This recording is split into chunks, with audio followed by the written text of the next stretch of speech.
Welcome back to We Still Like Each Other, the podcast. My name is Stephanie. My name's Travis. And this is the podcast where we prove that the honeymoon stage never ever has to end. Never, never, never.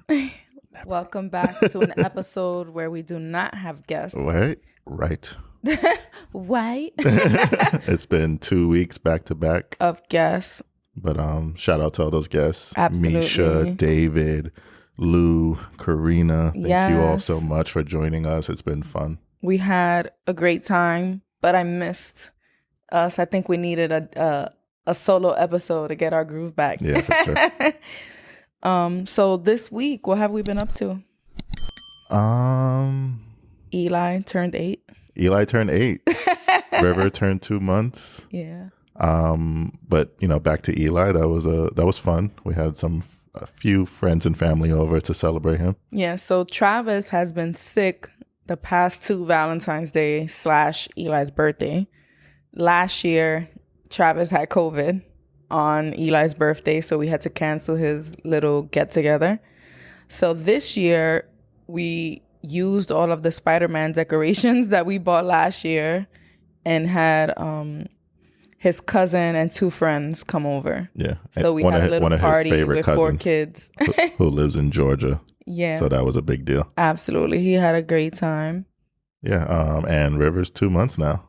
Mm-hmm. The papas. And he's smiling a lot more. So I'm taking like 800 million pictures on my phone. Yeah. We'll have a better update for the next doctor's visit. Yeah. Remember all those? Is he doing this? Is he doing that? Like, yes, yeah, motherfucker. He's smiling now. We're struggling. Eli is just turned 8, but he's turning 16 tomorrow. Oh my God. I feel like in the past couple of months, he's become so, I don't know what word to use. He's testing his limits. Mm-hmm. But it's like in one angle, it's kind of annoying. But in another, it's like he has the space to be himself. So he kind of asserts that. Like he's not afraid to like express himself, which I like. But then at the same time, it's like, who's the adult here? Like, oh. And I'm just thinking about it. I don't know if getting worse is the right word, mm-hmm. but it's gonna get more interesting as the years go on. Or when he actually is 16. Exactly. Yeah. Pray for us.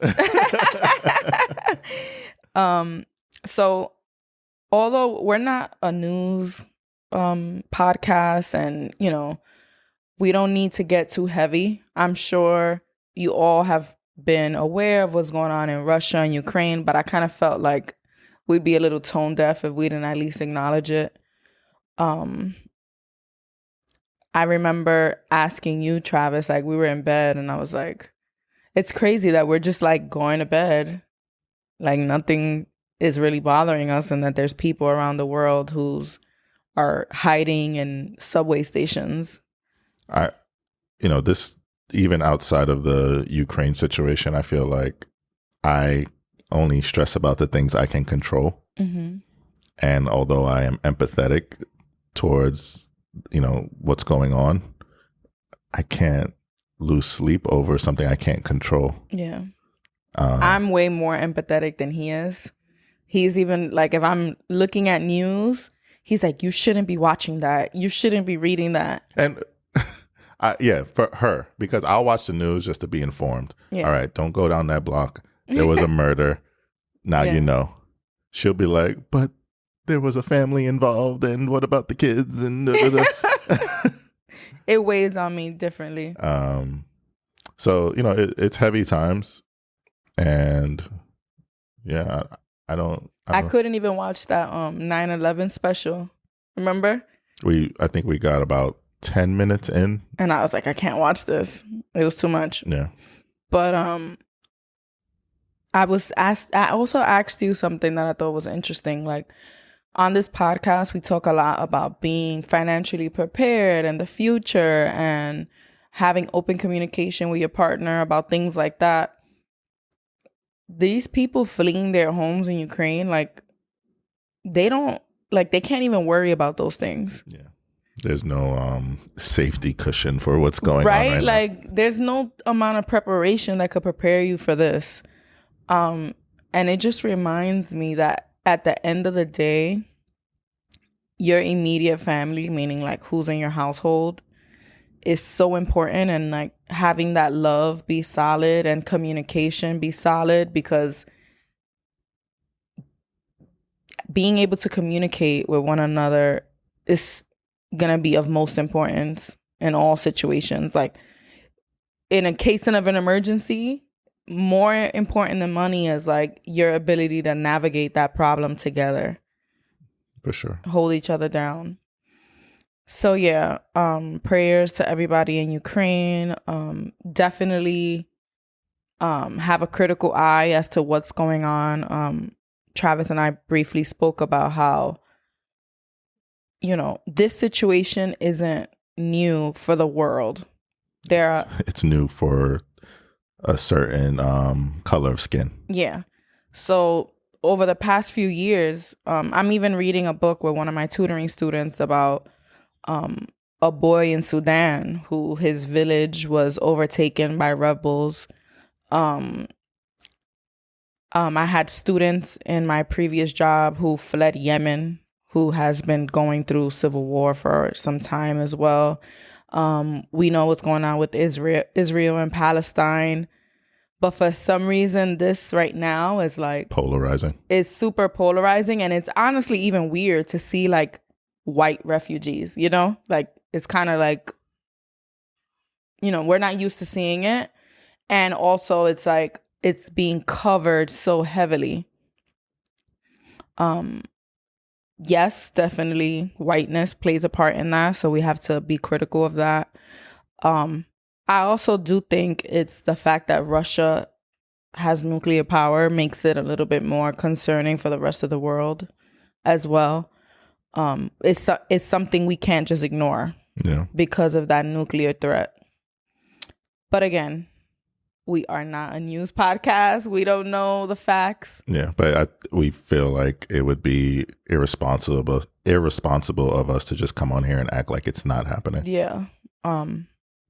But do you have a did you know fact ready for us? I do. All right, let's go. Let's get our mind off the serious stuff for now. Shake it off. Did you know kissing serves a biological function? A study in the journal Arch Sex Behavior determined that men and women use early lip locks to determine whether or not a potential match is right for them, though women put more emphasis on them. The study also states that kissing is also highly valued by couples in long-term relationships, as it helps to keep bonds strong. So, well, okay. Biological function. How important is kissing to you? So I feel like for me, it changes throughout the stages of the relationship, right?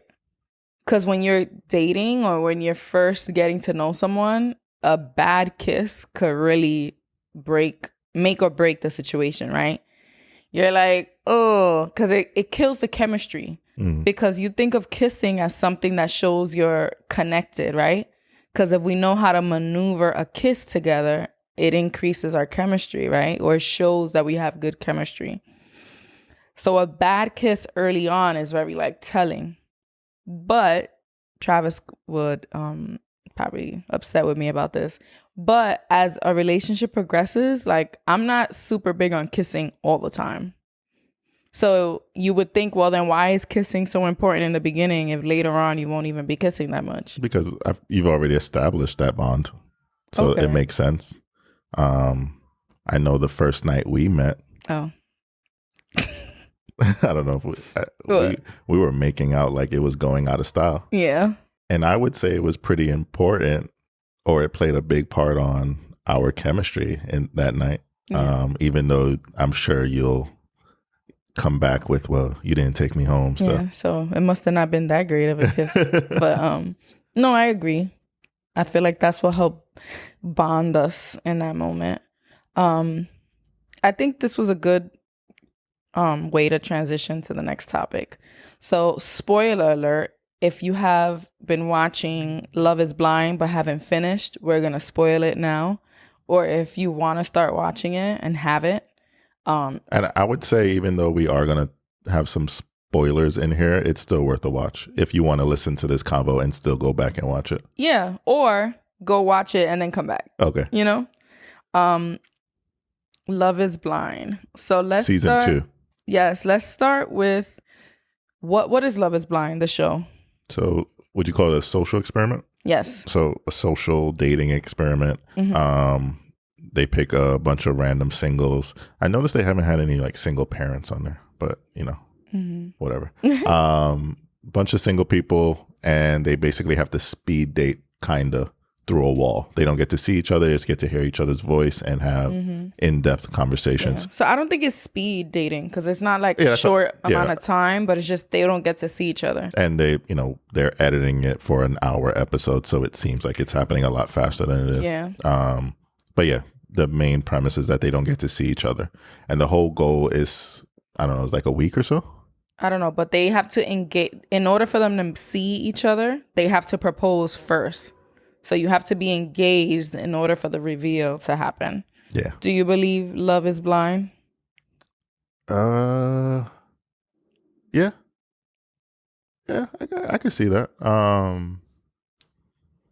I've never experienced it because there's always been some way I've been able to see that person. So I don't know if that's played a role. But yeah, I could see it happening.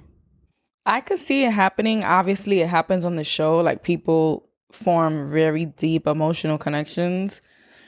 But I feel like once you see someone, it could make you really change your mind. Oh, yeah. We're way too conditioned to put an emphasis on looks. And I'm not saying that you're going to fall out of love right away, but it's going to make it more difficult to maintain that connection if you aren't physically attracted to someone. Yeah, it'll kind of be a bummer because although you connected on all these deeper things, now when you get to surface level stuff, it's like...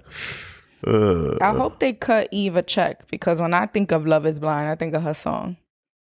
Oh my God, Travis doesn't know the Eve song. Oh, Love is Blind. That's Eve? It'll take over your mind. And in that scenario, Eve is talking about love is blind in a different sense. She's talking about how it blinds us to red flags, basically.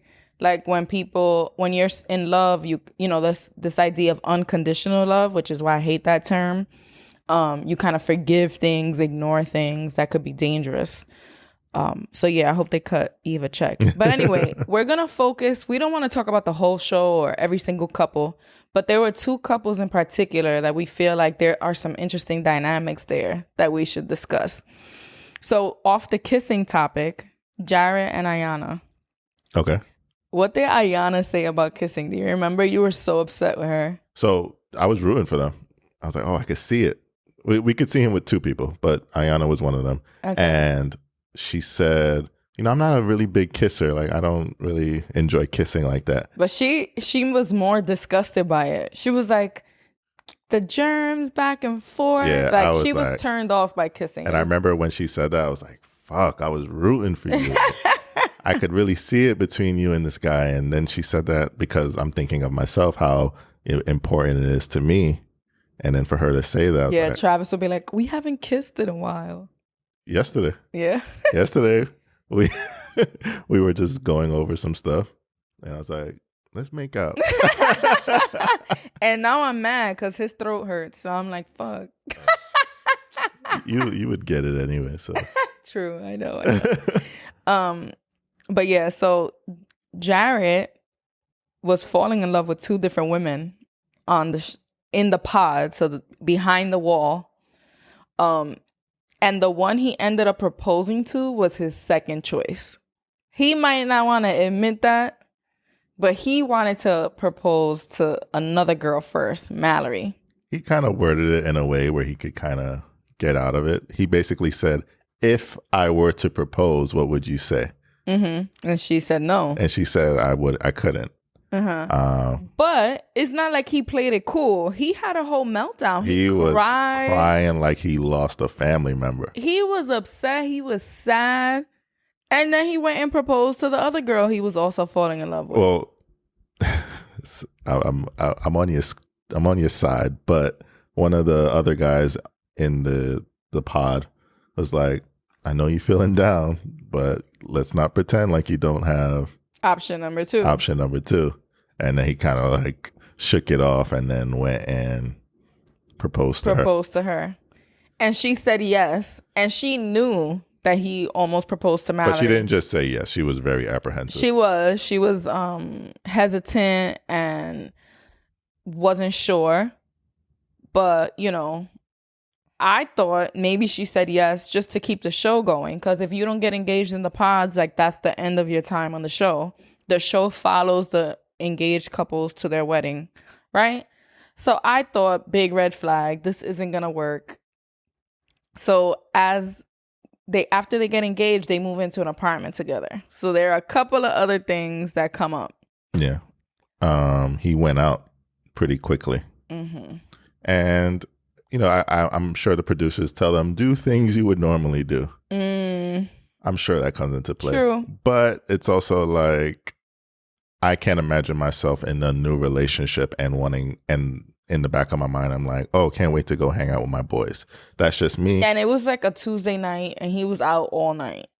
Obviously, that's just me. A lot of people going out and, you know, socializing is very important to them. Mm-hmm. It's not on my priority list, especially if I'm in a relationship. A new relationship. Engaged. Your wedding's in 2 weeks. And if we're also being honest here, like, you are not out the hot seat. Although Iyanna is doing her best to hold it down in the sense that she's not like being a ball of emotions every day. Yeah. And she has made little digs. So it's like, she'll remind him like, I was your second choice. Yeah. And he's like, or, you know, but there's something there. Mm-hmm. And, you know, I'm sure he does have strong feelings for her because neither of us have ever been in that type of situation. And it is a social experiment. I'm sure mentally he was fucked up. Like, I do feel for both these women, but my first choice shut me down. But I still do feel something for her. Mm-hmm. So let's explore that. Yeah. But remember when they all met and he got to meet his initial first choice? You can tell that story. He pissed me off. Yeah. He was super flirty with her. He was telling her like, oh, your fiance didn't know what ring color you liked. I know you wanted gold and that's not gold. And then I'm looking at him like, damn, I'm over here defending you to Stephanie. Like, it's possible he could still love her, but then you're doing dumb shit like that. I can't defend that one. And if you see the two girls, you can tell that Mallory is probably more his type. Okay. Like, she's curvy, you know, the body type, I can tell he was more attracted to her. I feel for him having to watch that because I know her and his family. Yeah. Or her, well, both sides of the family are probably getting on his ass for that. Yeah. And the last thing I wanted to talk about these two was, remember when she saw his apartment and he had a watch holder that his ex-girlfriend got him. Remember her reaction? Yeah. She didn't like that and thought that he was holding on to that relationship. So what are your thoughts on that? I think it depends on what the ex gifted you. So how about that specific situation? It was a watch holder. It's something that it has a function. It's like if the ex got him a toaster and engraved her initials with a heart. No, it wasn't even her initials. It was his initials. It was his initials. Yeah, it has a function. If it were something like, maybe like, I can't even think of what I would say you need to get rid of. Do you? Maybe like something, I don't know, bed sheets. You could wash bed sheets. Like True. I don't know. I'm trying to think of something that will bother me because I feel like most things won't. Yeah, maybe like jewelry that was specific. I don't know. I guess. Maybe jewelry. Like a promise ring. Yeah. But that, yeah. Yeah, because even just jewelry, like a chain, like, oh, well, she got you a chain. Yeah. It's cute. Wear it. Now I get to have you looking good with me. Mm-hmm. I feel like she was a bit insecure. Yeah, for sure. But she was beautiful. I don't know why, but I think past relationships, like, you know, past infidelity. Beautiful people can't be insecure. Right? But yeah, to my surprise, they went through with the wedding and they got married. Yes. I 100% did not think they were going to get married. I couldn't get over the fact that she was the second choice. The way the editing made it seem like he was this party guy, was going to be out in these streets. I was like, no. And you know me, I can't stand that shit. And the kissing thing and how somebody brought up to me the baby voice that she always did. She would always be like, yeah, that's a little annoying. But she had a lot of dope qualities. Like I could, yeah, she did. I liked her from beginning. She has a lot of dope qualities about her, and I could, more than the romance, I could see them like being really good friends, and looked like they genuinely enjoyed being with one another. And that yellow dress she wore at the reveal, beautiful.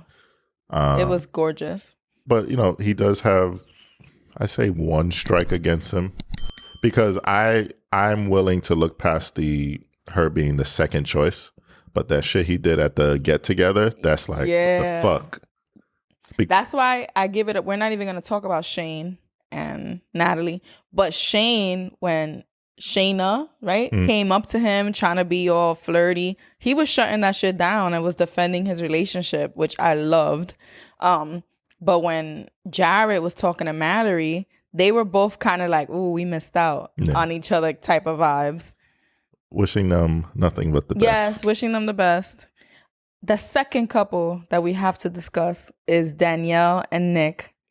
Travis is shaking his head. Two walking red flags right there. No. Okay. So most of the show, I thought Danielle, well, not that I thought, I felt like she was a huge red flag, like throughout the whole show. But Danielle and Nick were the first couple to fall in love and the first couple to get engaged on the show. Their connection was pretty instant. Then all hell broke loose. I don't know how long this experiment lasted. I want to say a couple weeks, maybe. Yeah, I think it says a few months. Oh, okay. Every time they got airtime, there was an argument. Yeah. So after engagements, they all go on a honeymoon together, the couples that got engaged. And on the honeymoon, there was already drama. What was the drama? I think she got like food poisoning, or maybe she drank the water or something. She couldn't be a part of the festivities, and he went out without her because he has to. You can't just sit. I mean, probably. I don't know what the contracts and stuff, but he went out, and she gave him an attitude for going out, and they got into an argument, and then she stated how she doesn't trust anybody in this moment. And he was like, not even me. And she's like, nobody. I don't trust anybody. But that situation kind of carried on in multiple scenarios, right? Anytime they did anything, her insecurities came up. They got into a fight. Nick seemed like the sweetest guy, a little bit quirky. When they showed us his apartment, he's very like a neat freak, and he kind of claims it too. Like he's super neat. But every time Danielle was kind of aggressive or pushy, or, allowing her anxieties to like affect him, he was he defended himself. He stood up for himself, which I appreciated, which I thought, well, like maybe they're meant for each other because she can't like scare him away. Yeah. So we were definitely the whole time hoping they didn't get married. We'd be like, please, no, like, don't do this. It's terrible. And they got married. They definitely got married. But obviously, after the show, the first thing we want to do is, like, find them on social media. Like, are they still together? Who's whatever. We didn't want any spoilers, so we waited till the end. And Danielle posted a statement that kind of made me feel like shit. So I'm going to read the statement to you. She says, one thing that is being inaccurately speculated about is the panic attack I had in Mexico, which is what you were just talking about. The true story is that I told Nick about a traumatic experience I had in college right before I encouraged him to go to the couple's party without me to represent us as a couple. So she encouraged him. While I was lying there sick, I started to get in my own head and wondered whether I shared too much too soon, and I started to relive an event that I had repressed for so long. So the panic attack wasn't about him going out, but the editing made it seem that way. Damn, it's a little fucked up. This caused me to have a panic attack, and I went into the closet so that no one could see me in such a public environment. Because that was like another thing, like she hid in the closet.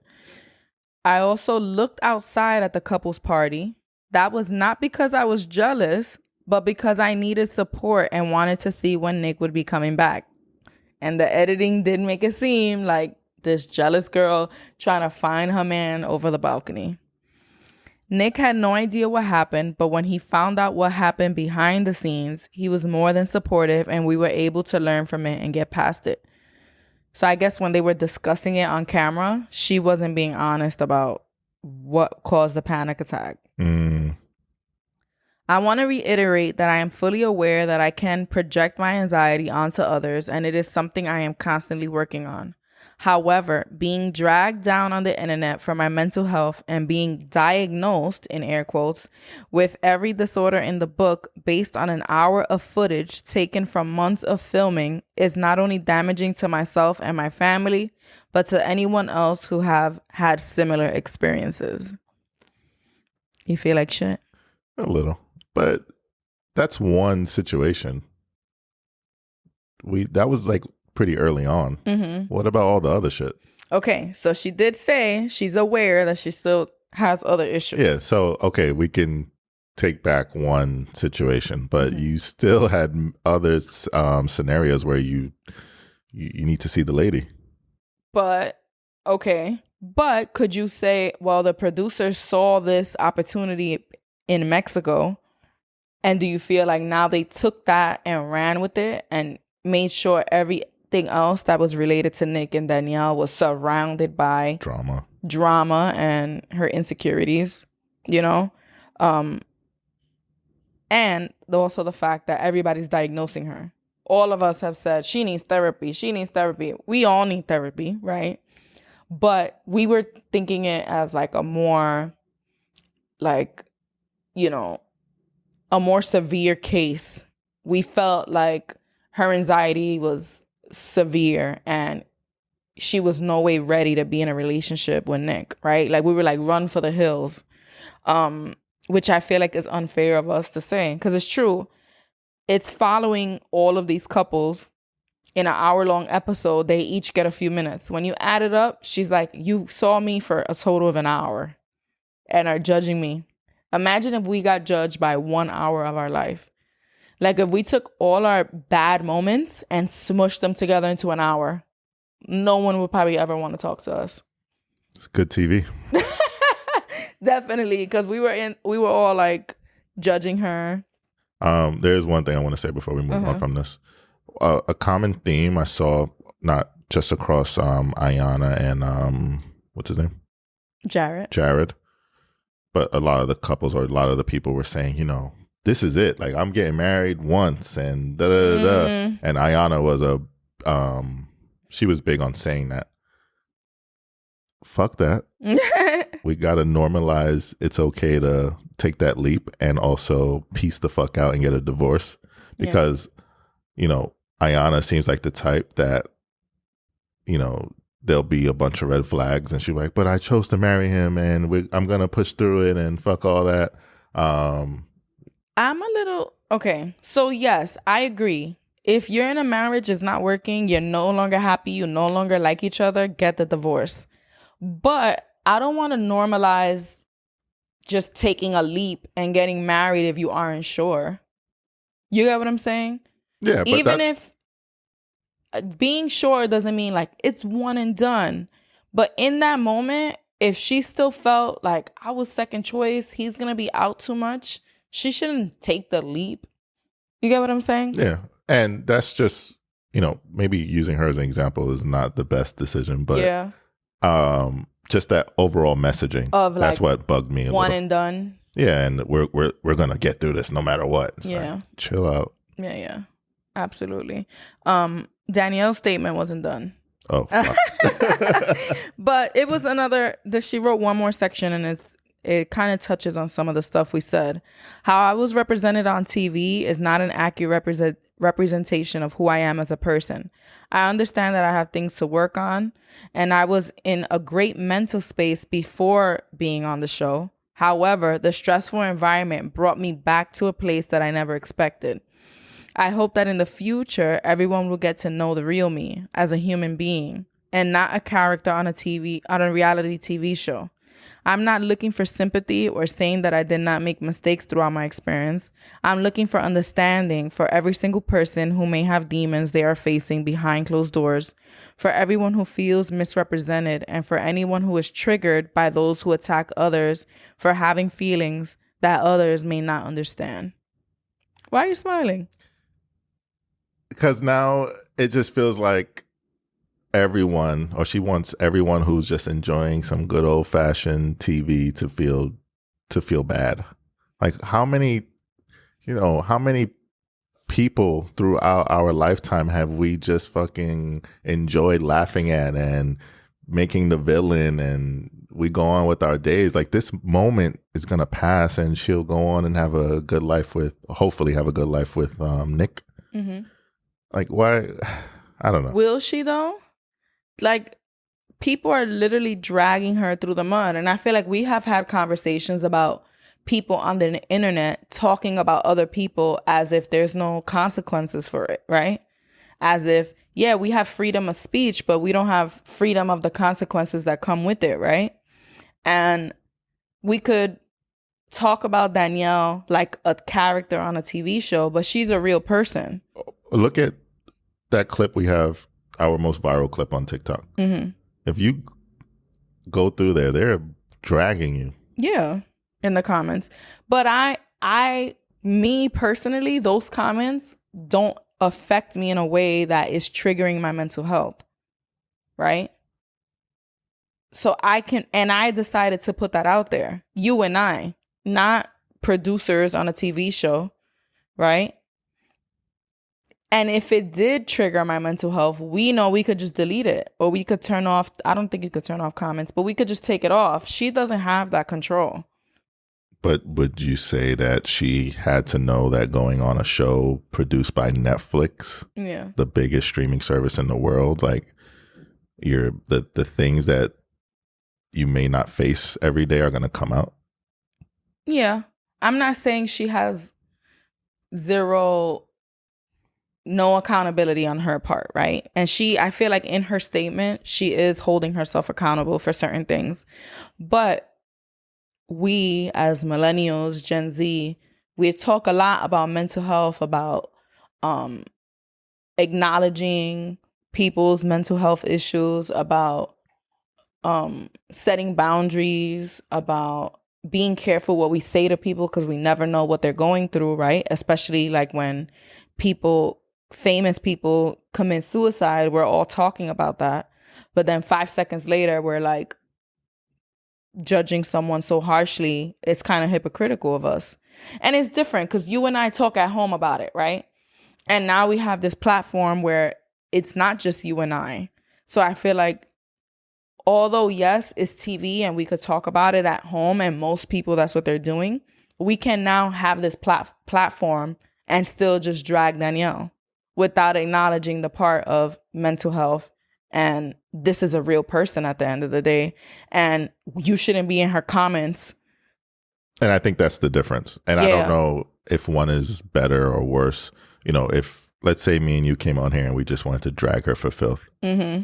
And now we put it out into the world. Yeah. Is that better than if we're on her social media saying, go see the lady? Those are both bad because this is going out into a public, into podcasting, YouTube. This is going out into the public. So we have a responsibility to humanize her. And this experience probably isn't unique to her. We have a whole segment also y'all can relate, because our problems aren't our own. They aren't unique to us. And there's a lot of people dealing with that, and probably people who listen to the show. And she mentions at the end of her statement, like, were people watching who were probably triggered by that. And they probably saw themselves in Danielle. Like, I'm the Danielle to my family. And the way the whole internet is responding to Danielle is how the world probably sees me. So yeah, that's my point in bringing this up. That doesn't mean like I want to take the fun out of watching the show, but I feel like having a show for the public, we have a little bit of a bigger responsibility. Does that make sense? No, I get it. Sorry, Danielle. All right. So we have a really good, also y'all can relate. Thank you for all the submissions. Keep them coming. I think this segment is going to be like, what do I call it? But we're going to have it all the time. I hope to have it all the time. I hope it, like, years from now it's still it's so y'all still can relate. A thing, because we are a fairly new podcast and we will be changing the format if certain things work and certain things don't. But I feel like also y'all can relate is like crucial. It's like we need it. It's like the meat. Yes, I couldn't think of it. So I'm gonna call this. I didn't even title this one. I keep forgetting to title them, but I will say that Gen Z, I love them. They're not afraid to be who they are. They're not afraid of therapy. Like, I love it. So I'm gonna get started. Okay. You ready? Get my judgy hat on. I just wanted to ask if you could give me advice on my dating life as it is right now.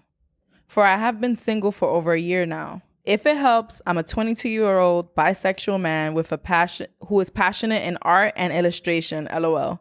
Which I love because he's like, this is who I am, accept it, and maybe this is going to impact your advice to me. Yeah, you don't usually hear men being so open about being bisexual. About it, but he's 22 years old, Gen Z, like, they don't give a shit. What was it that we were talking about the other day?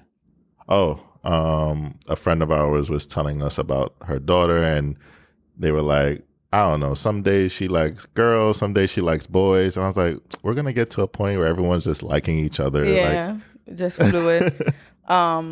And also he's passionate about art and illustration. And I feel like I was talking to you, babe, the other day, how the first time I went natural. So I first shaved all my hair off in 2012. And I wanted to make a YouTube channel about natural hair, right?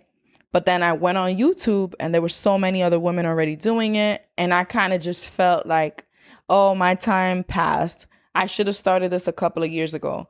I can't start a hair channel now. And in 2012, saying that now sounds insane, right? Now saying it, it's like, fuck how saturated any industry is. If you have a gift, if something is for you, you do it, right? Ariana Grande didn't say, oh, there's already Beyonce, there's already Mariah Carey. No, if there's a place for you, do it, I think the biggest, what's the word I'm looking for?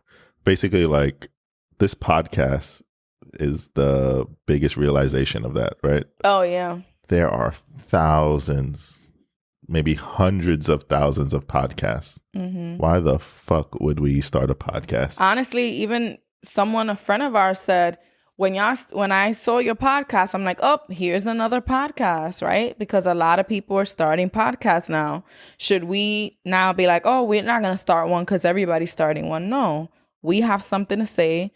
We're us. No one is us.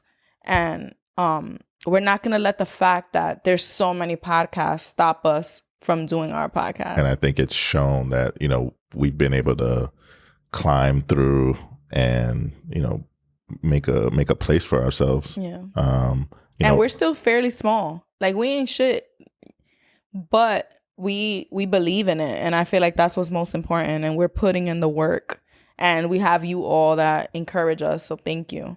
But now this Gen Z, 22-year-olds, 20-year-olds, 18-year-olds, they don't give a fuck. They're going to be creative. They're going to do what they want. They're like not going to follow the same paths that we felt like we had to, right? So let's continue with the story.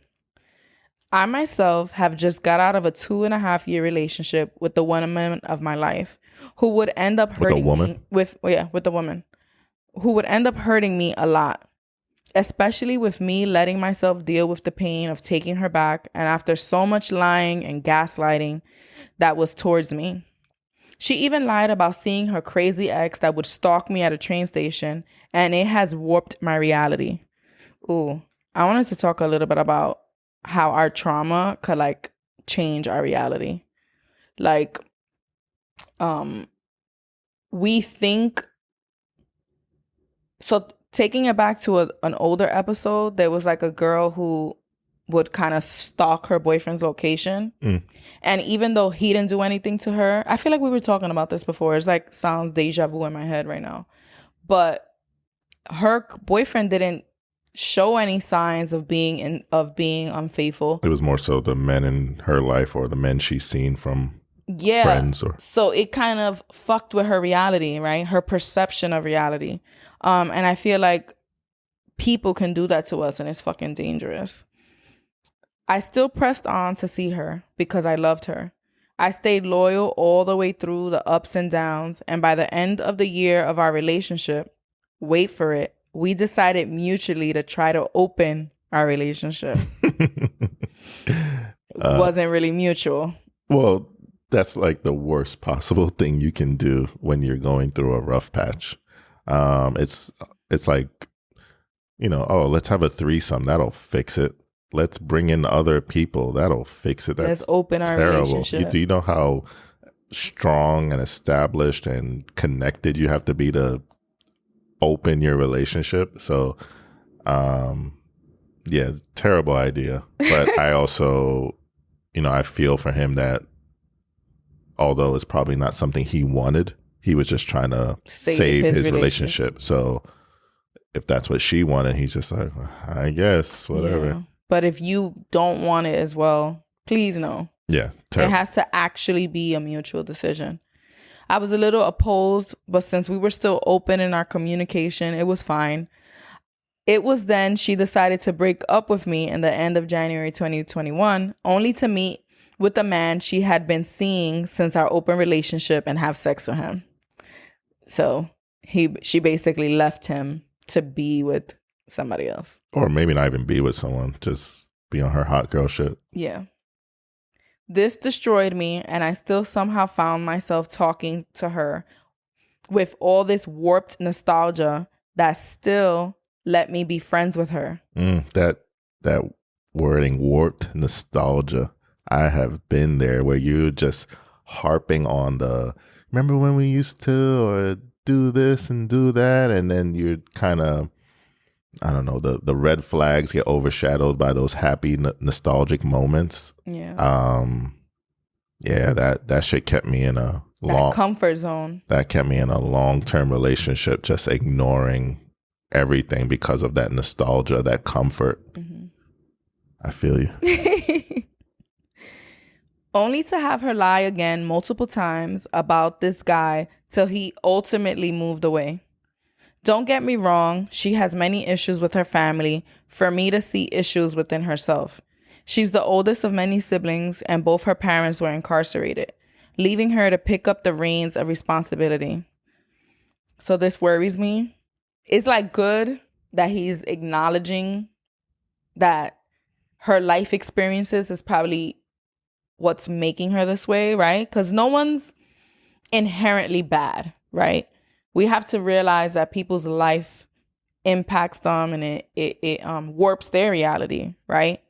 But we can't give too much grace where we're allowing ourselves to be the punching bag and taking in all the effects of her trauma, right? This kind of feels like the Danielle statement. Oh, God. Like we're humanizing his ex, right? Because she's the villain in the story, or the person with the issues. But he's like, but let me tell you why she's this way. It is, but I feel like that's important. No. It's mature if you're doing it in a way where you could still put yourself first, right? Like acknowledge that, but don't accept the pain that she's inflicting on you because of it, right? Shit, 22. You're impressive. Right? That's what I was saying. Like, shit, for 22 years old. She also had family issues of responsibility for her family and being a Dominican woman with African roots, she felt like she wanted to date people outside of her race and mostly dated white men like myself. Ooh, which is also deep and crazy. I could go on for a while, but I can understand why she does go down in patterns like her parents. But I know there is but so much I can say with the privilege I grew up with. He's 22 years old. I want to meet this young man. And he said, he laid out the facts, but said, let me check my white privilege and not put too much input. If a 22-year-old knows this, why is it that grown-ass people still have problems admitting that they have white privilege? He's self-aware. So self-aware. This is why I love Gen Z. Yes, so he acknowledged all of this to give her some grace, but said, I'm not the one to really break this down. I don't know what it's like to be Dominican, to be Black, to have 2 incarcerated parents. All these different family dynamics. That I can't speak on. Ooh, love this guy. And I still helped her through her surgery, emotional support, and financial troubles until I finally said enough and stopped talking to her when she wanted to try dating again. Good for you. Right.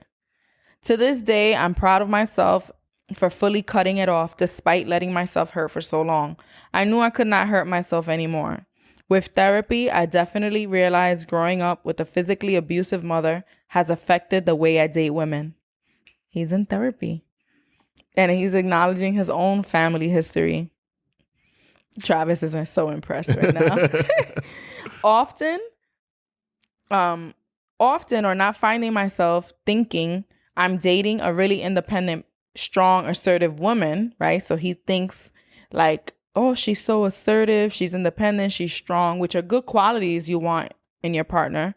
But then I'm faced with verbal, sometimes physical abuse like I had in the past, which sucks. In good news, I've been focusing on self-healing work, and I have since then met a very genuine and sweet woman that is really making me happy.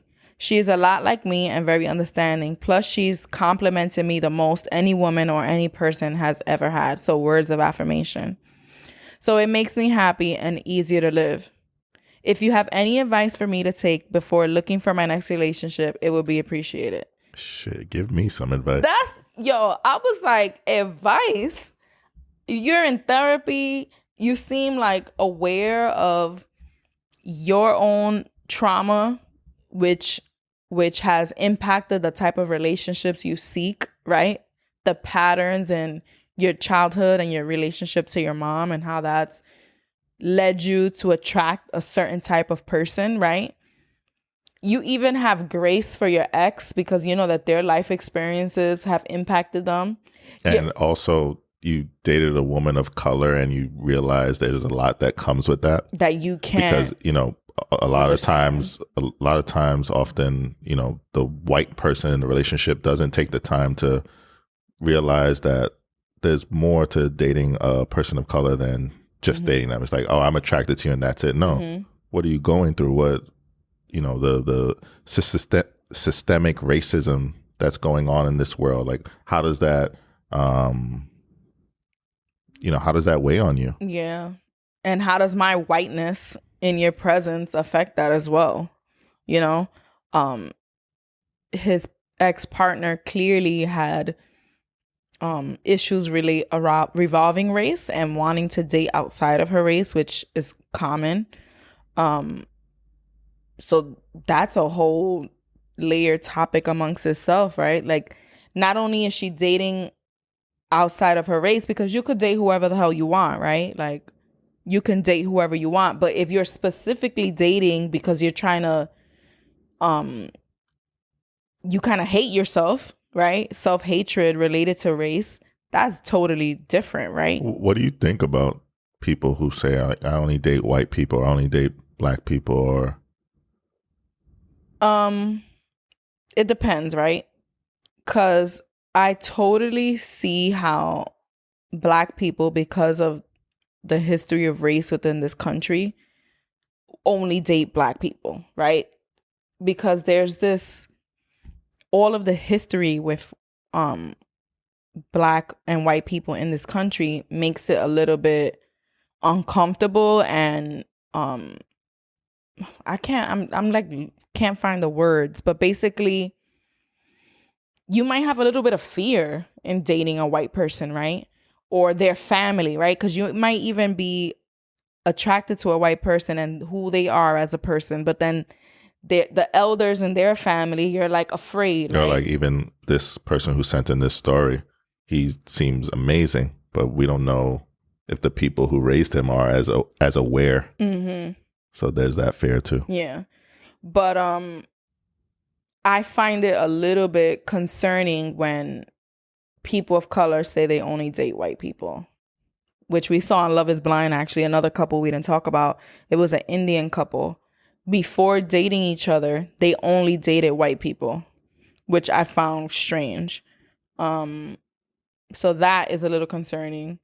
And I find it kind of racist when white people say, I only date white people, because that's kind of weird. Have you ever dated a white person? Not in a serious relationship, but, college stuff. I'm going to put a clip together of Stephanie just saying, college stuff. But no, I never dated. I feel like I wasn't aware of, how do I say this? Because, in elementary and junior high school is a predominantly Black school, Mm-hmm. kids of color. And I'm even to this day, I'm just attracted to women. I'm not going to say I don't see color, but I'm attracted to women. Mm-hmm. And then I went to high school. It was a lot more white people, Russians, Ukrainians, a whole mixture. But I found myself in high school that you had to ask the girls, do you date Black guys? Mm. And that was either the yes or no, depend. And it was no big deal. And it was no big deal, but that shit it's weird. I remember after high school, obviously I would never blow up anyone's spot, but after high school, there was a girl that I liked in high school, and she was giving me some play. Mm-hmm. And we slept together, and she was very adamant about me not telling anyone. To the point that if I even insinuated it via text or Facebook message, she'd be like, what are you talking about? And that shit fucked me up. Mm-hmm. She did not want to be seen with me or let anyone know that she was secretly coming over for the Black dick. Yeah. And it kind of shaped how my comfort levels around white people. Yeah.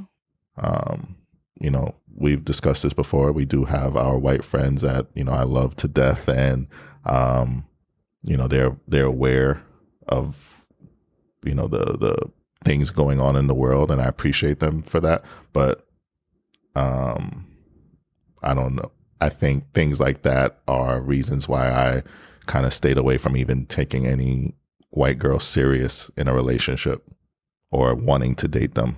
Yeah. My experience with dating and, white people has been, I was always kind of fetishized. I never dated in a serious relationship, but white guys were definitely interested in fucking, because, it's they're curious, what is it like? Even white Latinos, that happened with me.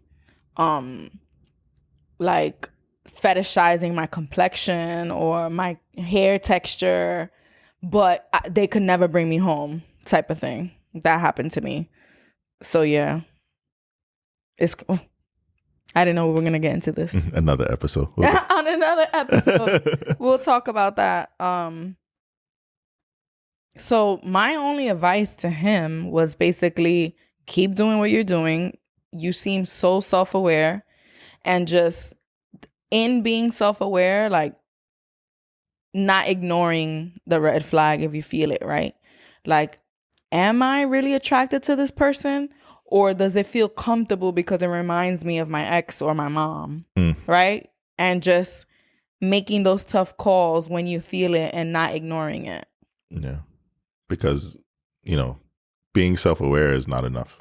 Yeah, you gotta take action because we could ignore all that awareness we have. Yeah, because you could have listed all these things you realized about your ex, and it'd be like, yeah, but I'm still working through it with her. Yeah, like one of my good friends has a therapist as well, and past trauma with past relationships, and then they'll do something that I'm like, did you tell your therapist that you did that? Because they're gonna be like, what the fuck, you know better. So we could be aware, we could know, we could have all the resources, but it comes down to choice at the end of the day. So that was my only advice. Like, you have all this awareness, now use it. And also maybe not to necessarily jump into a relationship just yet. Give it more time. So young. Yes. And it's people gave me a bunch of advice growing up, and of course, you'd be like, fuck you. What do you know? It's hard not to imagine that this time in your life, being 22, going on 23, is not the most important time. But you have so much life to live and so many times to fall in love and fall out of love and relationships. And maybe that's not going to be your trajectory, but it's okay to slow down, smell the roses, and just do the things that make you happy and not necessarily look for that happiness from being in a relationship. Mm-hmm. I wish someone would have told me, chill out. You're going to meet the love of your life in a few more years. But the thing is, even if someone did say that, we would still do what we wanted. I wish I time traveled. I am getting a chance to time travel now because I recreated myself with River. I'm like, what? Yo, for real, y'all look so much alike. It's crazy. So I'm gonna do it right the next time. All right, baby. All right, baby. Daddy. We haven't been alone for a while, so it's weird. I know. Baby. Daddy. Do you still like me? I still like you. I love you. I love you more. Peace out. Peace.